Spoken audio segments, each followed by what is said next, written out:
ولقد يئست ولم أفقد فيك يقيني، ولقد ضللت ولا سواك يهديني، ولقد غرقت وأنت وحدك منجيني.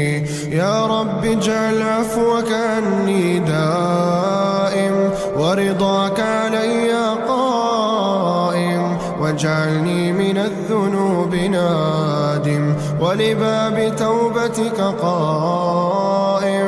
اللهم امنحني القوة لأقاوم نفسي، والشجاعة لأواجه ضعفي، واليقين لأتقبل قدري، والرضا ليرتاح عقلي، والفهم ليطمئن قلبي. اللهم لا تجعلني وجعا لأحد، ولا تجعلني ثقلا على قلبي.